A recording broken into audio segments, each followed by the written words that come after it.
Voilà, nous sommes le vendredi 23 mai et vous êtes en direct sur les ondes de Radio Centre-Ville, 102.3 FM, avec votre émission du Mouvement Action Justice, une émission consacrée exclusivement à dénoncer les abus de pouvoir et les injustices de notre société contemporaine, le Québec.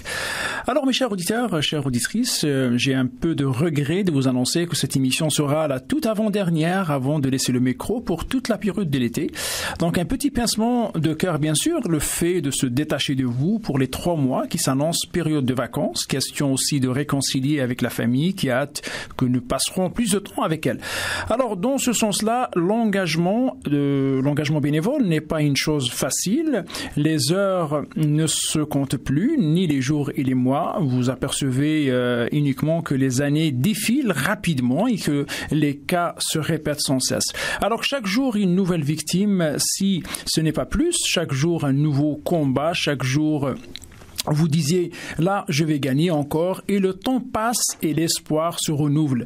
Alors, rien n'est facile quand vous êtes militant, vous tenez tellement à la cause que vous défendez, vous tenez à tout prix, mais il arrive que la réalité vous rattrape, vous amène à réfléchir autrement, la réalité est amère, elle est triste, dégueulasse par moments, vous voulez tellement venir en aide à des personnes qui se trouvent accidentellement sans le choisir, coincées dans le filet de l'injustice, coincées par l'abus du pouvoir, par l'abus de la négligence, par l'abus d'être victime, de ne pas être aussi puissant pour se défendre. Alors, chères auditrices, chers auditeurs, vous tendez une main solidaire, bien sûr, sans aucune attente, sauf celle d'épargner à la victime le châtiment de l'injustice. Et je le dis sincèrement, en aucun moment, je dis bien en aucun moment, j'avais pensé d'être un jour un militant comme ces milliers qui œuvrent pour la défense des droits de la personne, mais une fois, j'étais victime moi-même d'une injustice, j'ai compris et j'ai bien compris combien militer est une tâche noble dans une société, surtout si vous militez pour dire non à l'injustice. Alors, devenir militant, chères auditrices, chers auditeurs, c'est consacrer une grande partie de votre vie à une cause dans laquelle vous croyez fortement. Et malgré que nous avons compris, je dis bien que malgré que nous avons compris que la justice n'existe pas réellement, même dans ces pays qui affichent faussement comme le Canada, nous le continuerons, je dirais bien, nous le continuerons par contre à croire fermement au combat livré chaque jour par l'homme pour que le vœu de la justice soit exaucé un de ces jours. Alors, si la justice est absente ou presque pour les plus démunis au Québec, c'est parce qu'elle est toujours abandonnée aux mains de ceux qui abusent de leur pouvoir sans trouver quelqu'un qui les affronte. Il est vrai aussi que quand l'autorité fait défaut, le danger devient plus grand qu'on l'imagine et la sécurité publique demeure 2 fois menacée. Dans l'émission de ce matin, je veux vous faire entendre le témoignage de 2 victimes de l'injustice au Québec et à travers, vous voyez bien qu'à travers leur témoignage, vous allez probablement mieux comprendre comment la justice au Québec n'est pas accessible à tous.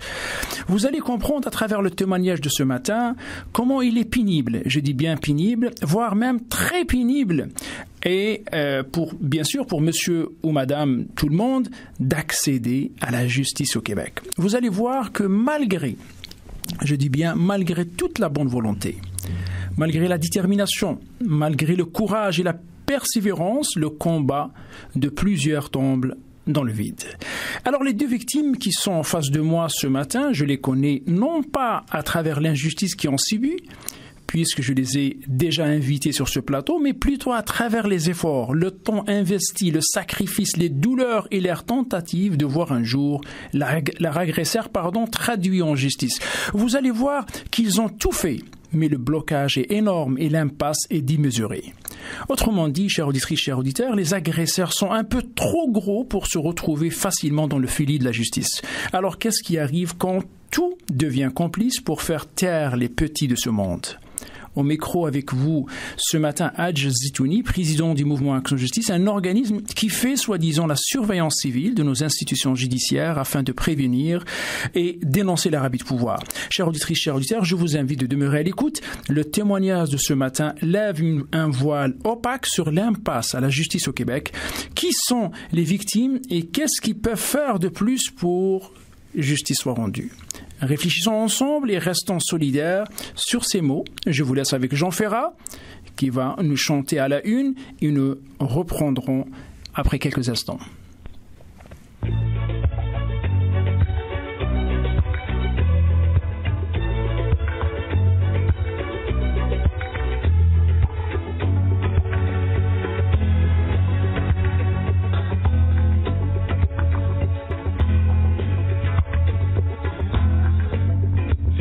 émission formidable sur les problèmes de société, où des héros et des minables vous parlent en toute liberté.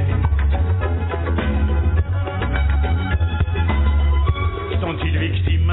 Sont-ils coupables? Ce soir, voici pour commencer quelques racketteurs redoutables qui font la sortie des lycées. Ils vont pour vous se mettre à table à condition d'être masqués. Un témoignage inoubliable, un grand moment de vérité. Ce soir, après la roue de la fortune, les racketteurs sont à la lune.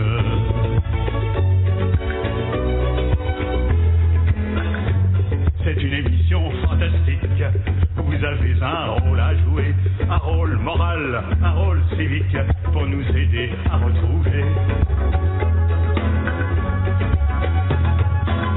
tous ceux dont on est sans nouvelles, disparus, volatilisés. Ce soir, je vous lance un appel, vous seuls pouvez nous renseigner.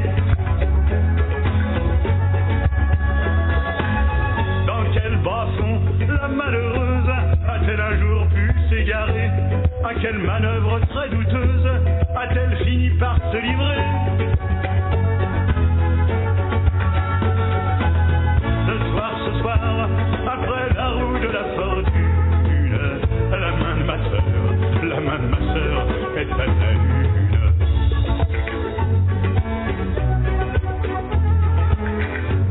C'est une émission fracassante sur les tréfonds de la société, une tranche de vie saignante que vous ne pouvez pas manquer. Un homme qui a payé sa dette, 20 ans de prison méritée, reconstituera en direct le crime qu'il a perpétré.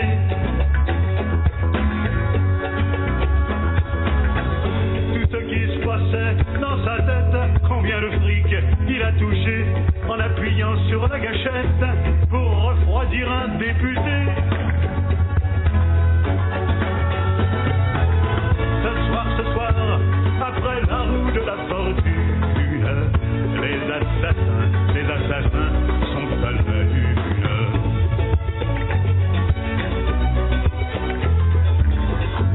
C'est une série faramineuse de grands débats télévisés, de controverses fabuleuses, de face à face sans pitié.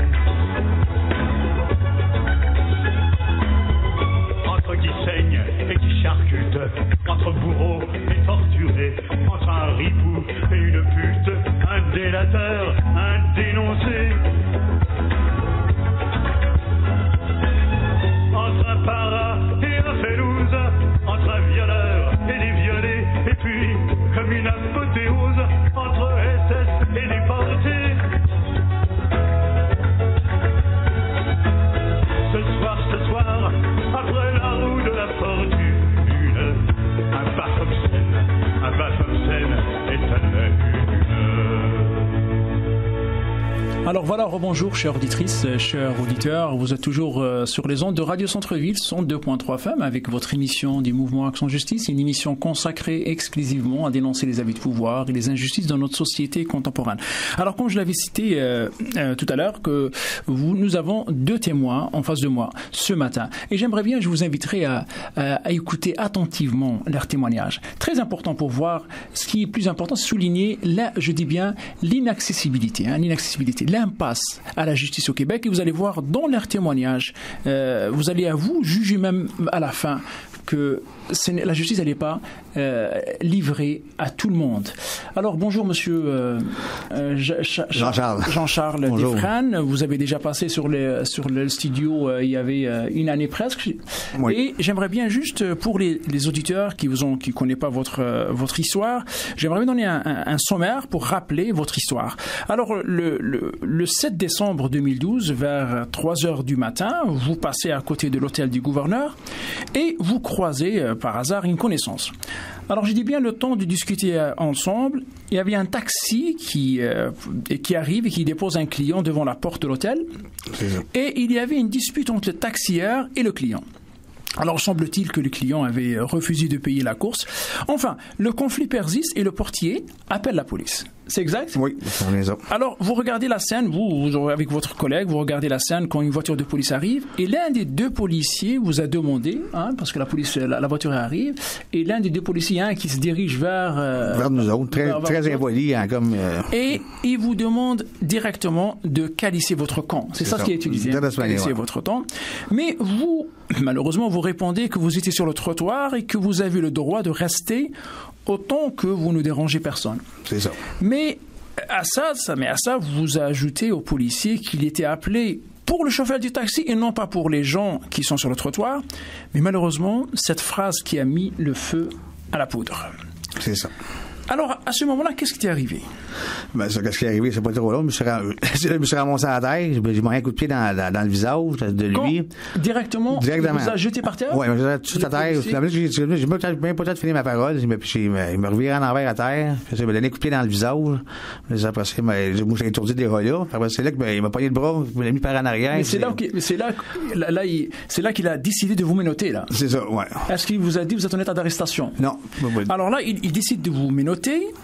Mais justement, le problème, chère auditrice, chers auditeurs, en essayant de le faire, de menotter M. Defrane, alors il a tordu le bras gauche d'une manière tellement brutale, je dis tellement brutale, qu'il lui a brisé l'humérus en deux. Imaginez-vous le bras gauche brisé en deux. Alors vous savez, maintenant, le craquement de l'os était tellement violent, et même il y avait quelques tendons, si je ne me trompe pas, qui sont été déchirés. Oui, beaucoup, pas rien. Parce que là, c'est... Je veux juste finir avec l'histoire pour parler un petit peu de qu'est-ce qui vous a causé comme problème après. Okay, ouais. Alors une fois vous étiez parce que c'est quand même terrible, vous a brisé l'os, j'ai bien dit, vous avez brisé l'humérus, et il y avait quelques tendons qui étaient déchirés aussi. Oui, coupé les nerfs. Alors vous avez eu le bras en heure, quoi, là. Il était plus fonctionnel, là. Non, pas du tout. Et à ce moment-là, le plus grave, c'est que il essaie de vous... Il vous a réussi quand même de le menotter avec même un bras cassé. En plus. J'avais dit, je me suis fait me casser le bras. Là. Et puis, il vous l'avait dit que, écoute, là, vous venez de me casser le bras, mais il a continué de laisser les menottes, et puis il vous a transporté dans le dos. Je l'ai piché dans le dos, dans le fond. Comme, dans la banquette en arrière de la voiture. Avec l'autre policier, ils m'ont pogné, puis ils m'ont ouvert la porte, puis ils m'ont soulé sur le banc en arrière. Ils m'ont piché garoché carré. J'ai perdu connaissance direct là. Puis après ça, c'est... pour vous, c'était plus douloureux. Le douleur le moment extrême, il vous a voulu soulever, là, par le bras qui était cassé en deux. Juste quand il a pogné le bras, il l'a remis en arrière pour mettre les notes. Là, c'est déjà cassé. Là, elle sortait sur le côté de même, sur le côté en haut du bras. Là, tu voyais, là, c'était très bien sorti. Les os sont sortis. Oui. Alors, là, je comprends, là, et vous devrez, chers auditrices, chers auditeurs, comprendre, là, la douleur, là, parce que Jean-Charles Defrane est tombé inconscient. Oui. Il a perdu conscience. Il a perdu conscience dans la voiture. Et après ça, qu'est-ce qui est arrivé, là? Les deux policiers vous ont conduit à l'hôpital? Non, pas du tout. Pas du tout. Moi, est-ce que j'étais quand j'ai pris le policier, je sais pas où j'étais encore, j'étais couché encore dans l'arrière, avec son pouce, ils ont certaines techniques, pour nous faire mal ou nous réveiller, quelque chose. Ils ont rendu compte que je dormais. Perdu connaissance? Ouais, non, mais il pensait que lui, il disait que je dormais. Il disait que tu dormais. Je dormais pas pendant deux, j'avais connaissance. Fait que quand il a réussi à me réveiller avec le mal qu'il me faisait en arrière de l'arrêt avec son pouce. Il a essayé de vous réanimer, quoi. Ouais, ça fait ça de même, ça faire mal, c'est des prises qui font les autres, là. Pour me réveiller, c'est sûr que ça a réveillé, j'ai sorti de ma connaissance, mais c'est sûr, où j'étais, quand j'ai bien vu, quand ils ont ouvert leur porte, ils ont sorti des policiers de leur auto, ils m'ont ouvert la porte en arrière, puis ils m'ont garagé à terre. Et ils vous ont repris, ils vous ont mis où, là, à l'hôpital ou? Non, ils m'ont amené à un autre parc, justement. D'où tu peux casser le bras sur Saint-Hubert. Ils vous ont cassé le bras sur Saint-Hubert devant l'hôtel gouverneur? Oui, devant l'hôtel gouverneur. Après, quand je me suis réveillé de la conscience, j'étais rendu au Corée Vigée à Montréal, c'est au coin de la Vigée Saint-Hubert. C'est une place que le monde, c'est une place à junkie, comme qu'ils appellent, là. Le monde, ils m'ont abandonné là, comme ça. Ils vous ont laissé dans le parc? Oui, dans le parc. À 3h30 du matin ou 4h du matin? Oui. Carrément comme ça. Pourtant, ils savent qu'il y a un règlement que le parc, après 11h, il n'y a personne qui a le droit d'accès. Même pas d'accès en plus. Mais quand ils vous ont laissé, est-ce qu'ils savaient, ils se sont rendus compte comme quoi le bras était cassé? Oui, j'ai dit plusieurs fois, est-ce qu'ils ont constaté que ton bras était détaché, qu'il était suspendu, là, et qu'il n'était pas fonctionnel? Non, mais je disais, quand quand il m'a enlevé une note, j'ai même pas fait attention. Encore là, la dernière partie de me tourner, mais ça fait très mal. Je vois, ça fait très, très mal. Là. Monsieur, là, le bras cassé en deux, là, vous me dites qu'il fait mal. Puis ton bras qui tient beau, ça fait très, très mal, ça. Puis là, mon pitché étiquette, puis j'ai besoin de... Attends, c'est parce que là, je suis un petit peu le fil, parce que je suis un peu perdu, là. Alors là, il vous laisse dans le parc, et il vous abandonne. Oui, non, demandez là. Malgré que vous avez dit, écoutez, là, j'ai besoin, mon bras est cassé en deux. Ça, j'ai dit, oui, c'est sûr, tu vas te poursuivre. Seulement, c'est pas grave que ça fait là. J'ai rien fait pourtant. Absolument rien. Oui. Pour mériter ça comme ça se fait pas non plus.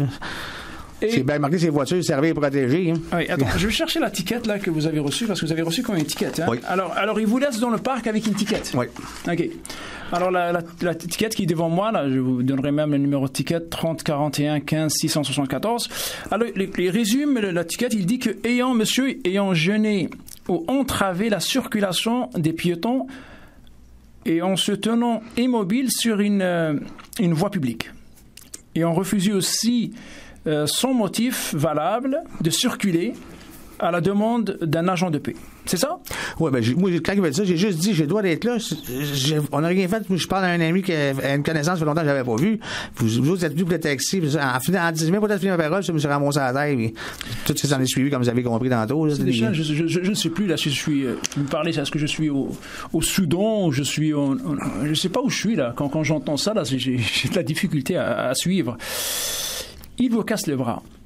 Il vous amène pas à l'hôpital. Non, en plus, j'ai dit, il vous abandonne dans un parc, là, à 4 heures du matin. Il n'y a même pas là de sens. Tu peux pas prendre quelqu'un de blessé, de l'emmener et leur demander des non-places non plus. Et il vous donne un ticket, là, de $146 parce que vous avez gêné l'entrave. Parce que vous avez gêné ou entravé la circulation des piétons. Ouais, c'est ça. Hey, God, là, c'est qu'est-ce qu'on a dit comme défaite. C'est ça que... C'est pas croyable, quand même. Écoute, là, vous traînez votre bras, vous prenez votre bras. Et vous allez où après, là? Vous avez réussi à debout? Oui, mais ça a mis debout, ça a pris un bon bout. Saint-Luc est pas loin. L'hôpital Saint-Luc, je suis comme vigile, tu traces le russe, là, tu prends une autre de billet, Saint-Denis, tu montes, ça prend à peu près 5 minutes, 10 minutes à pied, t'es rendu à Saint-Luc. Vous êtes rendu à l'hôpital? Oui, je suis rendu à l'hôpital Saint-Luc. Juste avant je suis allé à passer à la phase de l'hôpital. Dans le billet d'infraction que j'ai devant moi, il est marqué que l'adresse de monsieur Deschamps, son domicile fixe. Est-ce que vous étiez un sans-abri ou quoi? Non, j'ai déjà passé par là, mais je ne suis pas là. Non, j'ai mon adresse, ça se restait sur des courriels quand c'est arrivé, c'est ça. C'est comme ça. Lui, nous, il n'a même pas demandé, il n'a rien demandé non plus. Est-ce qu'il vous a demandé votre adresse?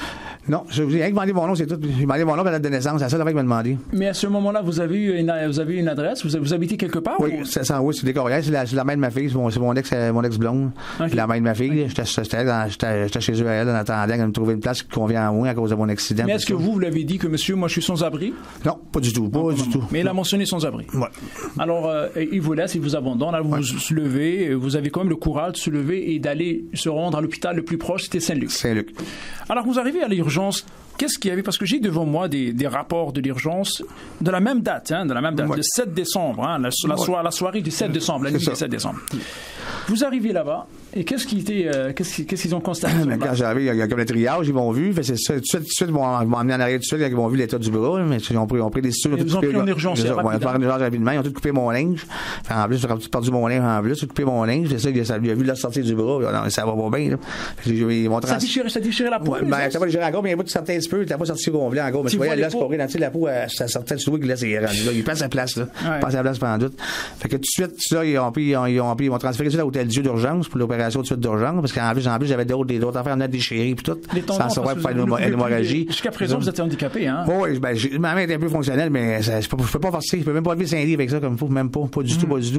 J'ai beaucoup de, en plus, c'est ma main, moi, je suis gaucher en plus. Fait que c'est pas, je perds ma meilleure main que je travaillais avec, puis tout, mais je suis bougé de métier. Alors, je sais que vous avez resté à l'hôpital, vous avez passé plusieurs opérations. Oui, deux opérations, puis j'en ai d'autres à venir encore. OK. Et je vois votre bras comme il est complètement magané et vos doigts, ils sont pas fonctionnels. Écoutez, qu'est-ce qui vous a fait que vous êtes venu pour nous voir, hein? Vous êtes venu voir le mouvement. Qui vous a demandé de venir nous voir?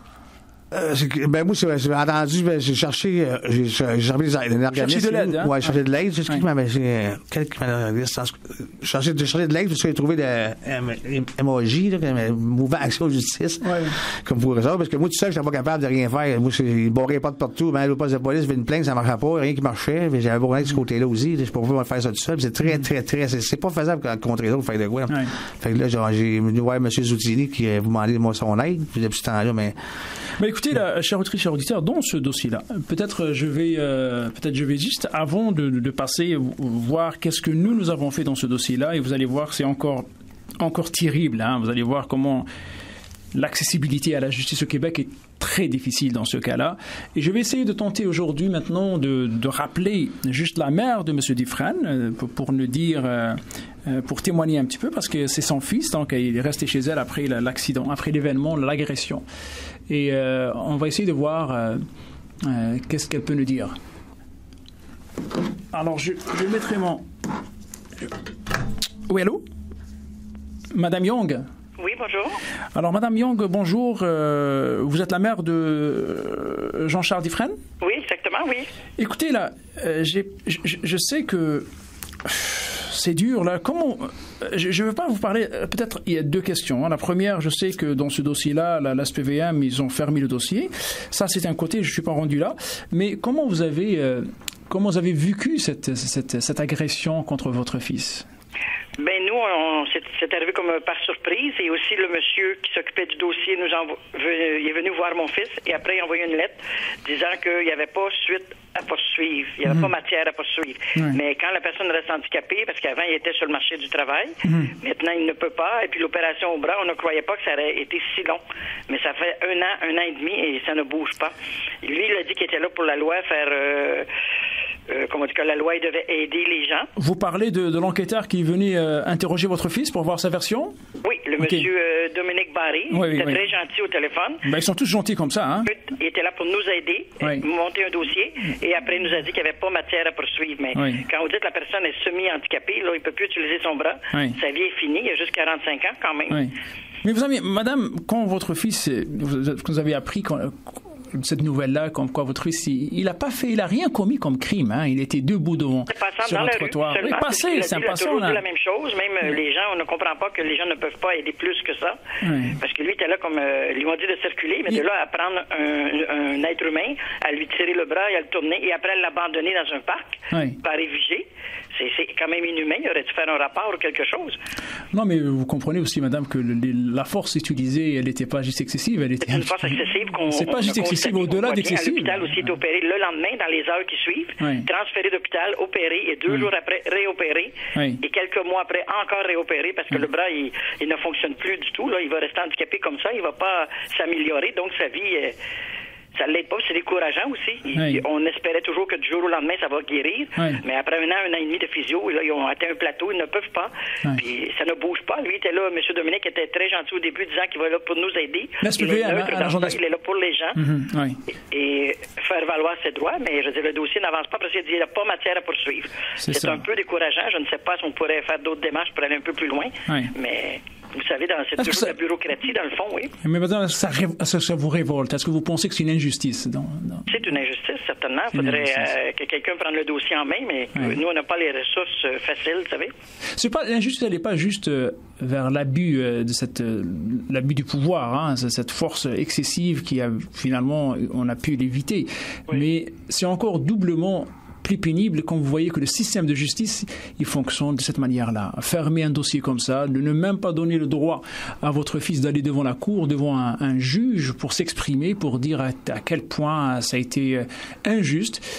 Au moins, s'il a été écouté par un juge, on peut dire... Si on aurait eu d'autres verdicts, c'est différent, mais c'est seulement une personne qui dit que le dossier, il n'y a pas matière à poursuivre. Mais qu'est-ce qu'ils veulent de plus? C'est un policier de la SPVM qui a enquêté dans ce dossier-là, de la SPVM, et le résultat, de toute façon, nous, on savait que ça... Il était gentil, il a dit, on va voir à ça, je vais reviser, on va voir, mais comme je vous dis, la personne qui est en cause, le policier, quand même n'a pas été entendu. Ils nous ont pas rencontrés non plus. Il est venu juste voir mon fils disant on va pas poursuivre là-dedans, ça vaut pas la peine. Ça vaut pas la peine. Sa vie est finie quand même avec son bras. Il pourra pas travailler du tout. Est-ce que vous avez pris connaissance de dossier, la version de dossier de l'enquête? Est-ce que vous avez pris oui, j'ai aidé mon fils quand on l'a fait au début, comment ça s'est produit. On a écrit, même on avait été vous voir pour aider parce que on n'était pas professionnel pour monter un dossier. Mais tout est bien clair, bien dit. On peut pas dire plus et ni moins. Puis on va pas changer de version non plus. C'est toujours la même chose. Non, je parle de l'SPVM. Est-ce que vous avez eu une transparence pour comprendre comment l'enquête est déroulée?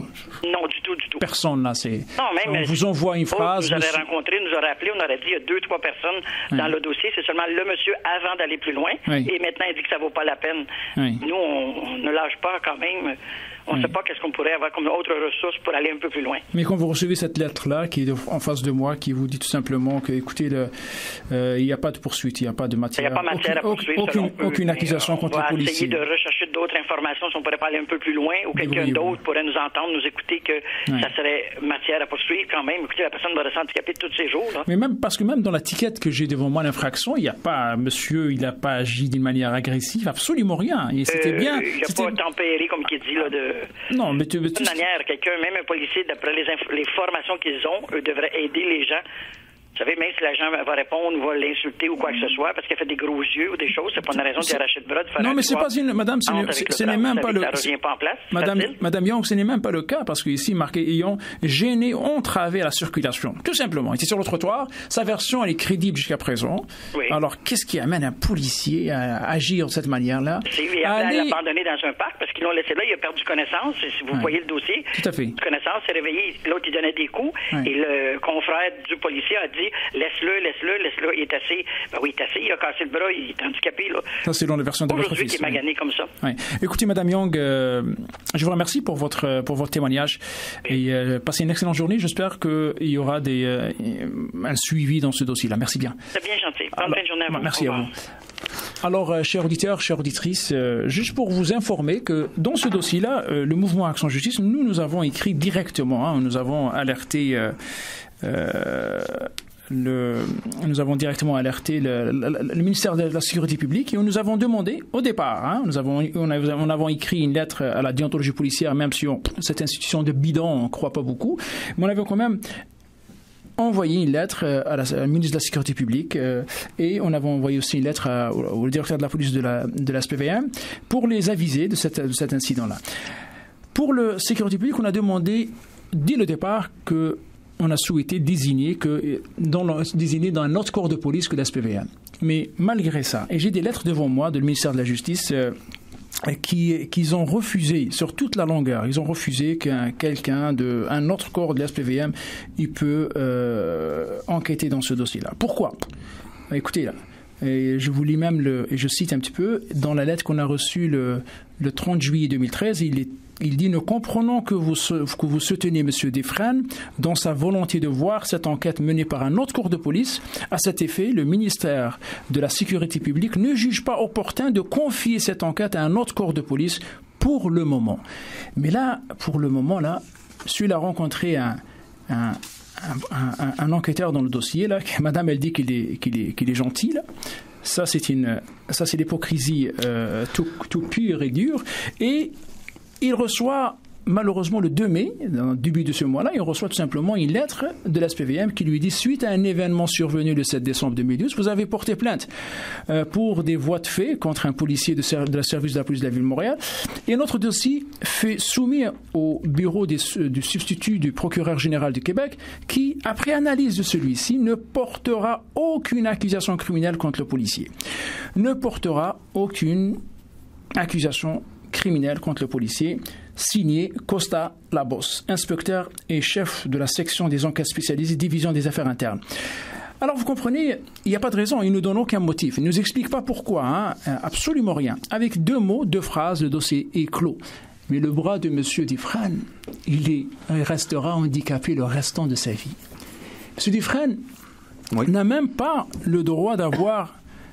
Pourquoi cette décision-là, elle était prise alors qu'il a subi l'enfer. C'est en plein ça. Puis l'autre chose que je comprends pas, quand il est venu chez nous, l'enquêteur Boré était avec un autre policier, c'est la même chose. Puis même lui, il m'a même dit à un certain moment, puis il dit, je sais c'est qui t'a fait ça.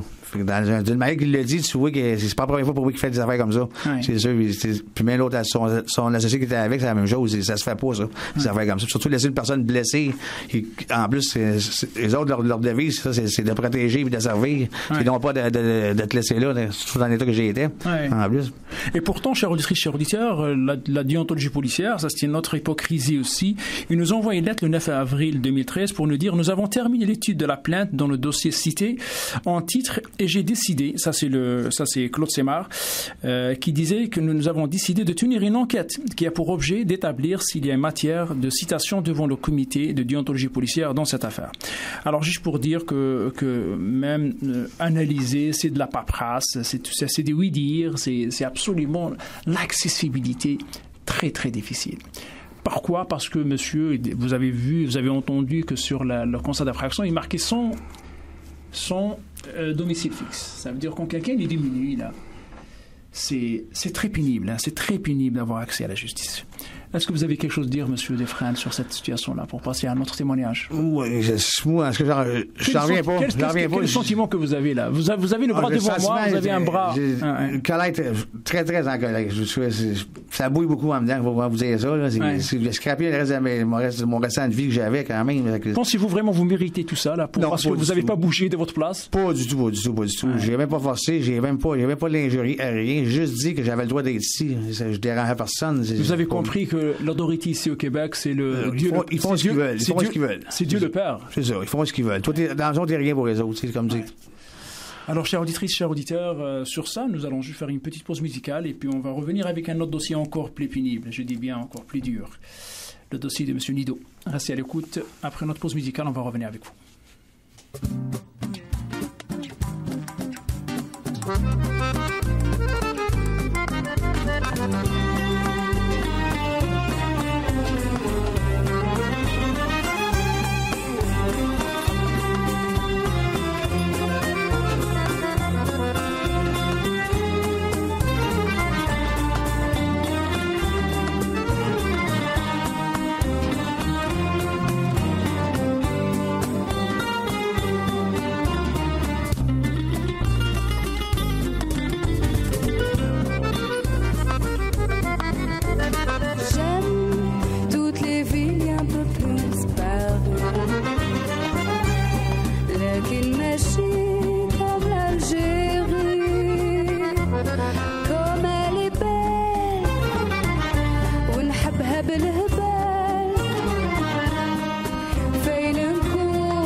معمرة بحبابي ونكون غريب بلا ندات وغمار قلبي غنيت بخير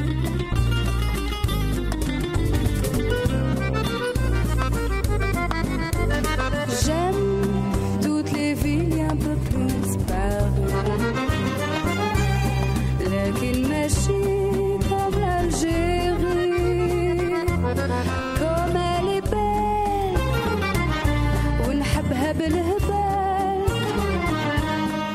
فين نكون ما ننساها ألجي شحال نحبها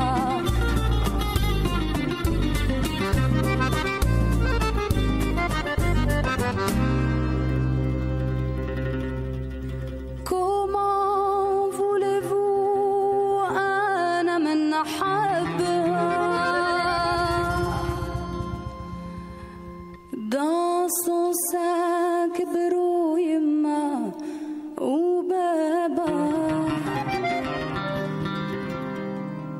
De son soleil je ne puis me passer. Depuis mon enfance, j'irai dans ces rues sans me lasser.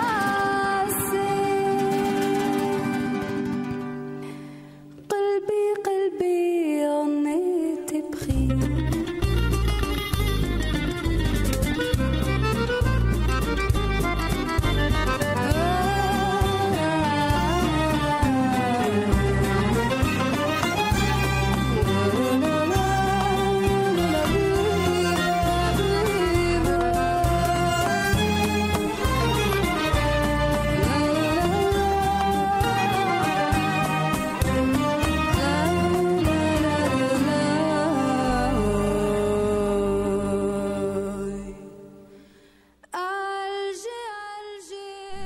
Voilà, rebonjour chères auditrices, chers auditeurs. Vous êtes toujours en direct sur les ondes de Radio Centre-Ville 102.3 FM avec votre émission du Mouvement Action Justice, une émission consacrée exclusivement à dénoncer les abus de pouvoir et les injustices de notre société contemporaine.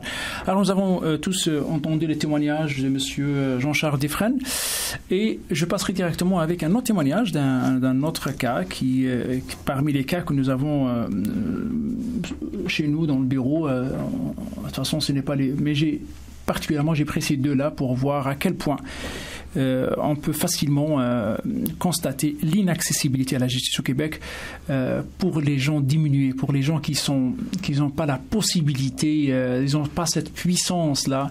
Je sais pas, ce n'est pas juste l'énergie, ce n'est pas la bonne volonté, mais des fois l'accessibilité, parce qu'ils sont tout simplement des personnes de monsieur tout le monde et madame tout le monde. Alors bonjour monsieur Vincent Nido, ce n'est pas la première fois que vous êtes déjà passé ici à la radio. Alors je veux juste rappeler rapidement un petit peu l'événement qui remonte quand même au 16 septembre 2010. Alors vous étiez vous et votre fils et l'ami de votre fils vous avez décidé d'aller dans un Subway sur la rue à Longueuil et pour prendre un sandwich ou pour manger quelque chose. Et devant le comptoir, il y a quelqu'un qui vous sert. Alors vous demandez tout simplement, après vous avoir été servi, vous voulez payer. C'était vous, hein? Vous voulez payer, vous avez voulu utiliser votre carte. Oui. Et la carte, malheureusement, elle n'a pas passé. Alors, vous avez essayé une fois, deux fois. Est-ce qu'elle n'a pas passé parce que c'était une mauvaise carte ou c'était... Non, parce que le monsieur... parce que la carte, sinon, c'est un système.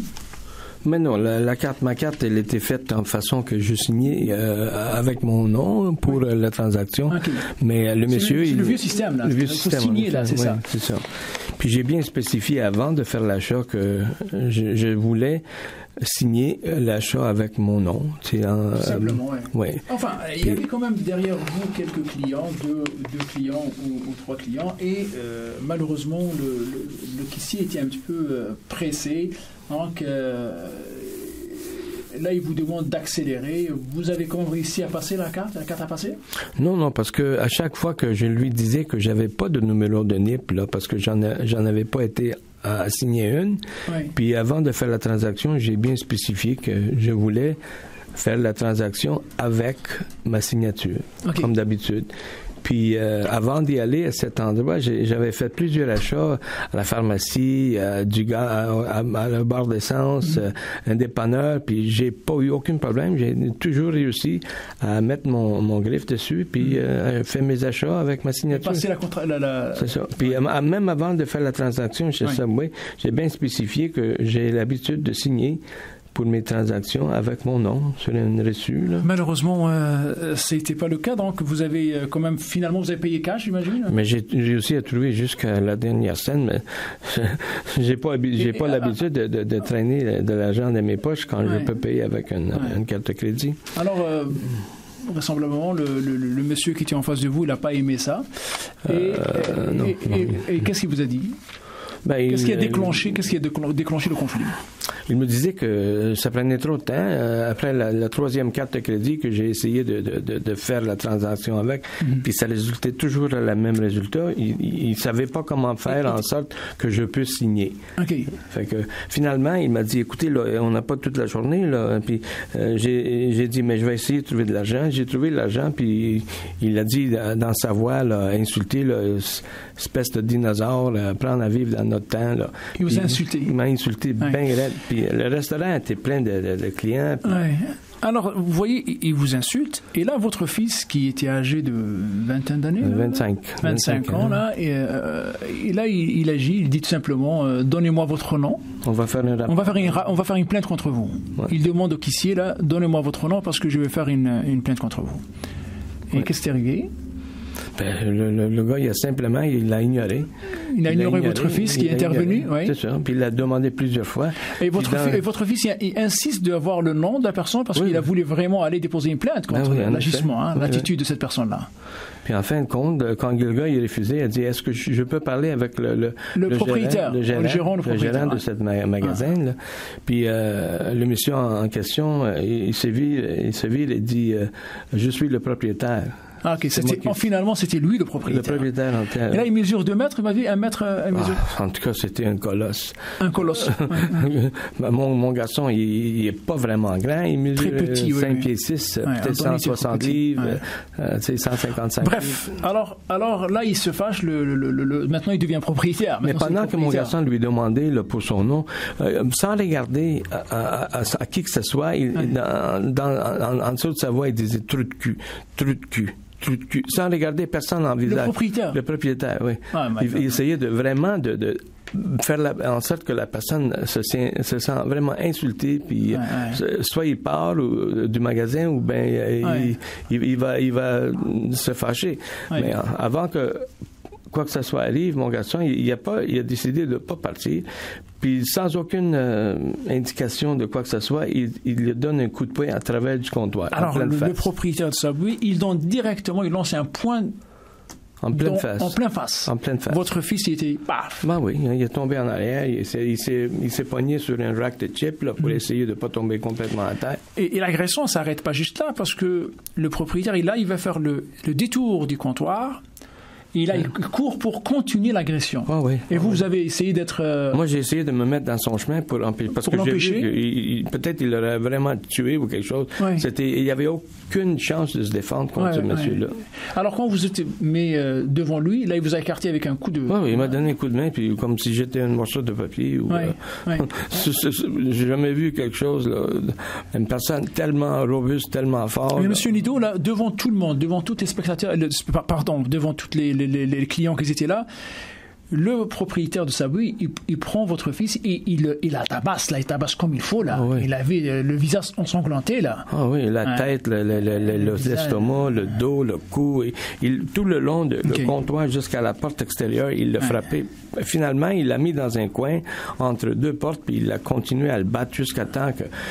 il y a des personnes qui ont appelé la police, là. Ah oui, il y a des personnes qui ont appelé. Il y avait un monsieur avec un jeune enfant. Cher auditeur, et les policiers, il y a des gens qui ont appelé la police parce que l'agression était tellement à son stade plus élevé. Alors, la police qui roulait juste à côté du commerce, ils viennent sur le lieu. Ils arrivent sur le lieu. Alors, quand ils arrivent, qu'est-ce qui est arrivé, monsieur Nadeau? Avant de prendre connaissance de quoi que ce soit, ils s'en vont vers mon fils, puis ils l'ont dit de se tourner de bord, puis ils voulaient le menotter. Ils voulaient le menotter, l'arrêter. Oui. Ouais, ok. Puis là, imagine ça, il est tout plein de sang, il pleut dehors. C'est lui la victime, là.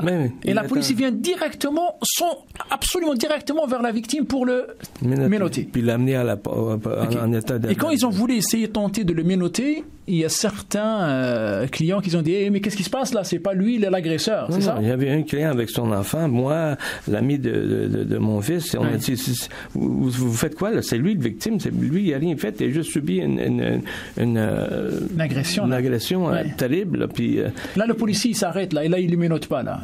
Il recule un petit peu là. Il recule un petit peu, mais pas beaucoup. Il était encore insistant, mais jusqu'à un certain point. L'autre policière était là, puis elle a fait rien pour essayer de mettre les choses en perspective. Là.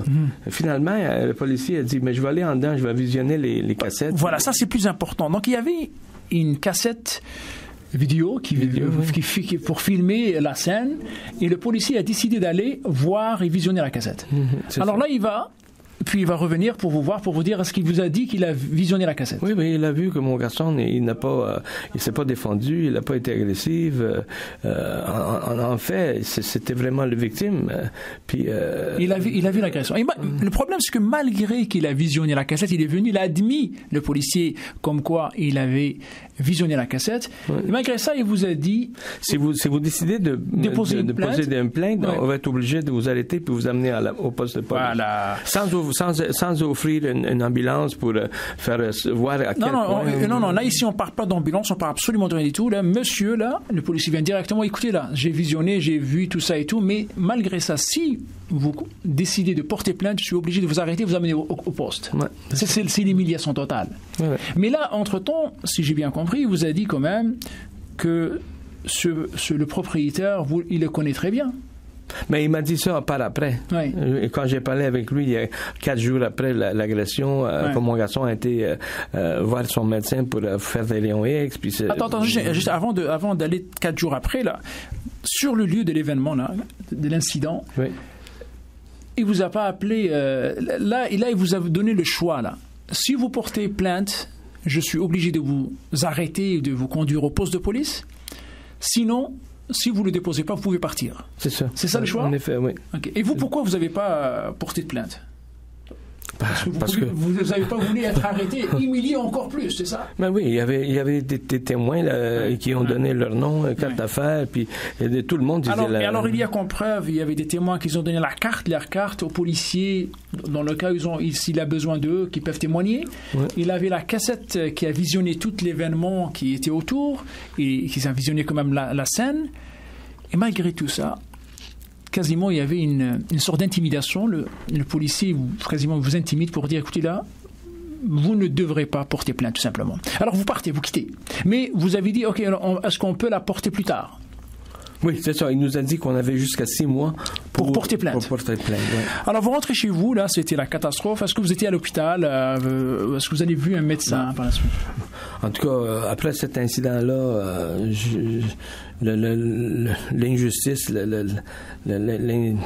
la peine que mon garçon subit, là, il voulait pas se faire voir par personne. Ouais, parce que c'était quand même devant sa copine, hein, c'était l'humiliation totale. Devant un restaurant et devant tout le monde. Plein de personnes.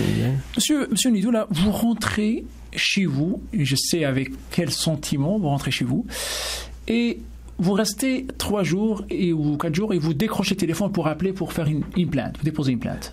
Parce que vous dites là, je devrais, c'est ça?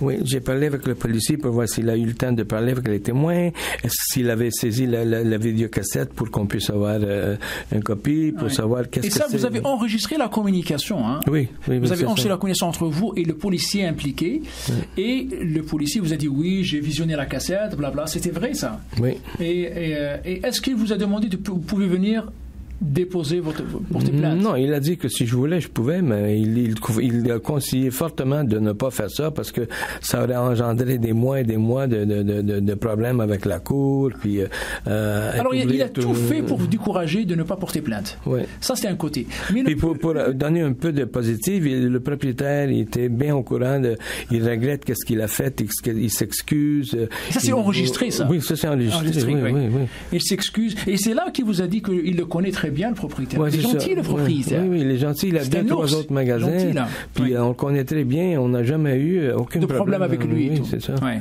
Alors, vous comprenez, chers auditrices, chers auditeurs, des policiers de Longueuil qui mangent, j'imagine, souvent chez le restaurant Subway. Et il devient un ami. Et dans le cas, malheureusement, de M. Nido, alors, comment un policier, il va empêcher des gens d'accéder le droit de porter plainte, simplement. Le droit de porter plainte, simplement. Oui. Encore pire que ça.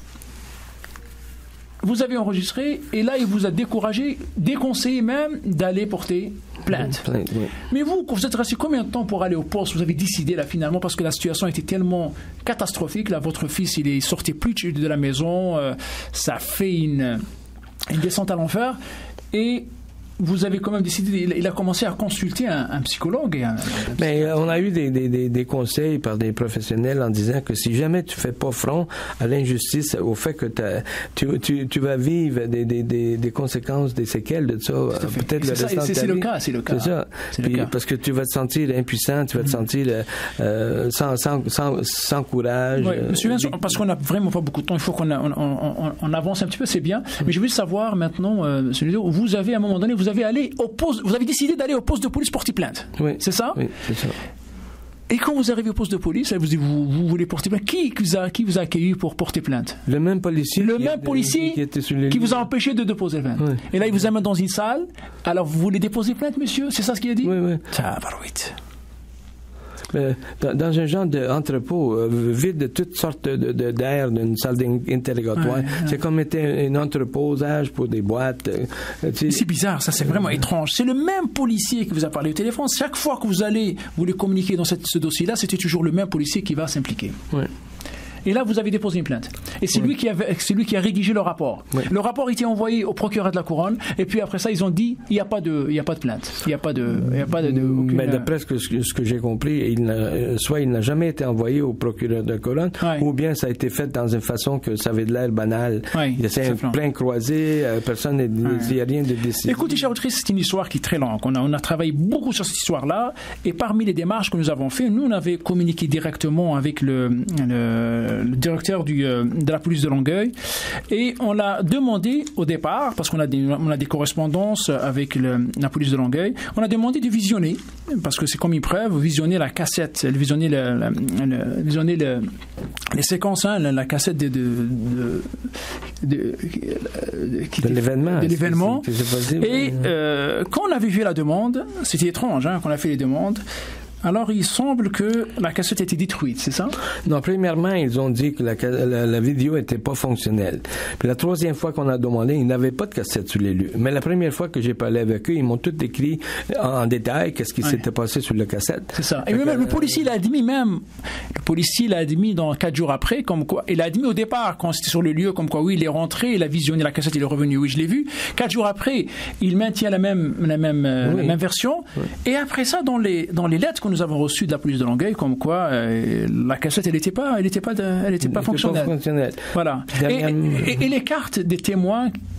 Le témoin était très, très décidé qu'il voulait absolument être témoin parce qu'il dit, je sais que certaines fois, la justice est niée, là. Prenez ma carte, moi, je vais donner mon nom, puis je vais a donné la carte au policier. Oui. Après ça, cette carte-là est disparue, le témoin n'existe plus, là. Le policier a dit qu'il a parlé avec le monsieur, puis le monsieur, d'après eux, il n'était plus décidé de témoigner. Il voulait plus. Ça, c'est toujours la version de la police, là. C'est le même policier. Toujours le même policier. Écoutez, dans ce dossier-là, comme j'ai dit, on a fait beaucoup de démarches. On a même été rencontré le directeur de la police de Longueuil, on a demandé, et ils ont voulu, soi-disant par le fait qu'on a voulu intervenir et tout, le mouvement Action Justice voulu intervenir, la police de Longueuil, ils ont essayé de réouvrir, soi-disant, réouvrir. Et c'est qui vous a appelé pour dire que cette seconde tentative, elle était fermée aussi?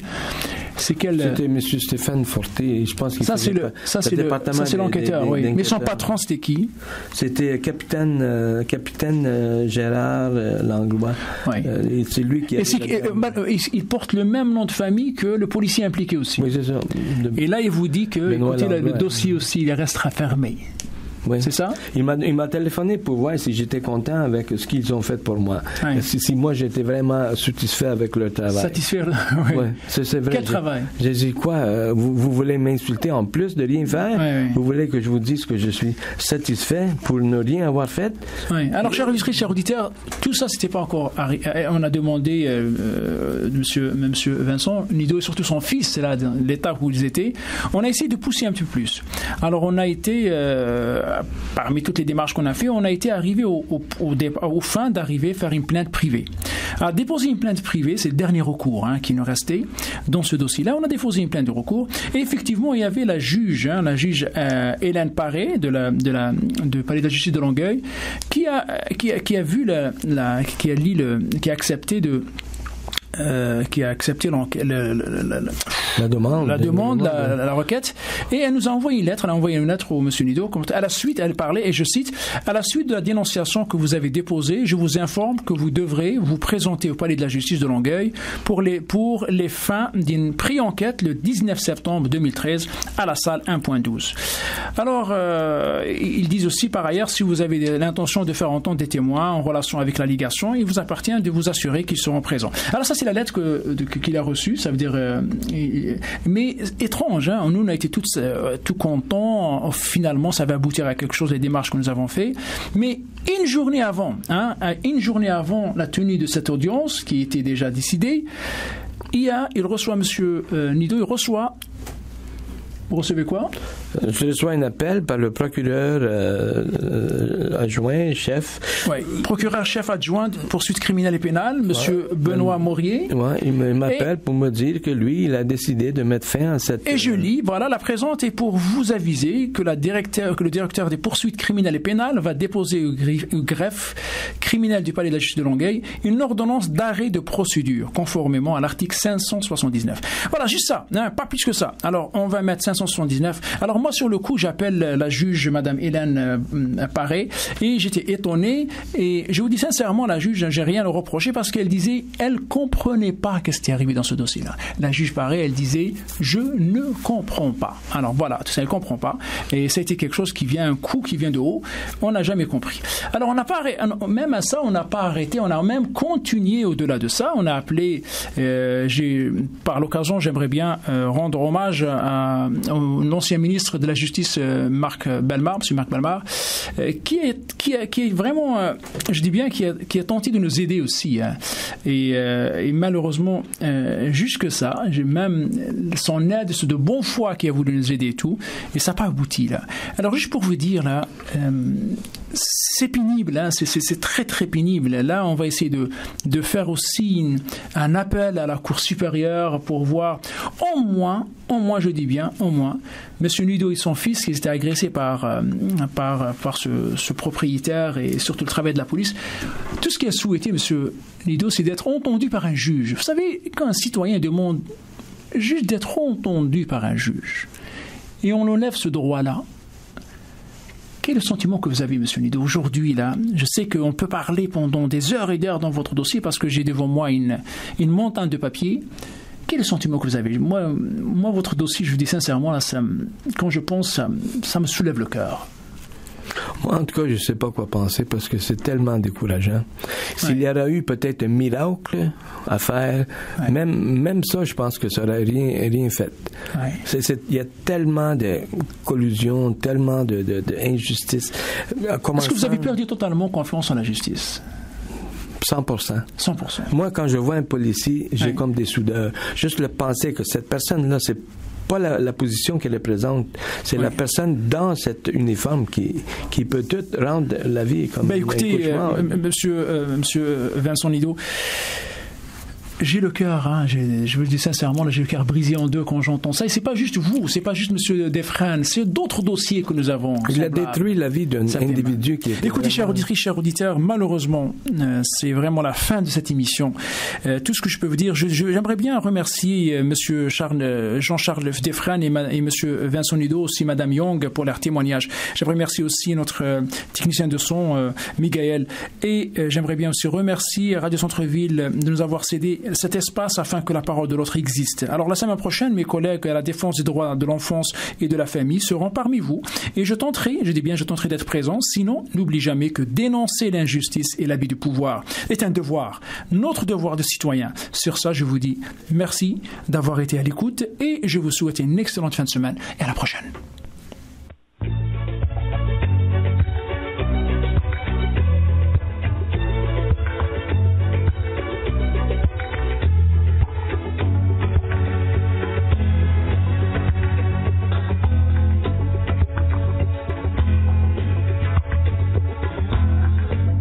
C'est une émission formidable sur les problèmes de société. Un foyer de découverte musicale et multiculturelle une formidable scène d'expérimentation pour les créatrices et les créateurs, nous collaborons avec de nombreux organismes, des festivals et des manifestations publiques pour faire connaître les réalisations et les créations des Montréalaises et des Montréalais. Radio Centre-Ville, 102,3 FM. Un monde différent.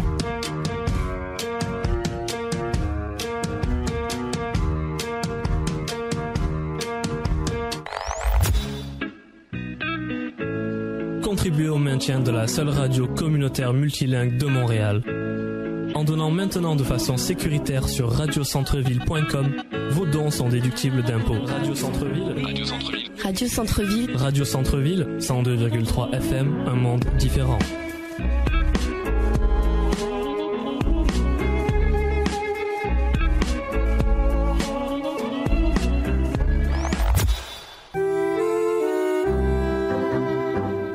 Ici Pierre Lahaye, horticulteur. Je vous invite à écouter mon émission qui s'intitule Une bouffée d'air frais tous les mardis de 13h à 14h. Je vais parler de plantes, de fleurs, de plantes tropicales, exotiques, etc. Et bien entendu, avec un petit concours pour gagner des billets offerts par le Jardin botanique de Montréal. Donc je vous y attends tous les mardis de 13h à 14h.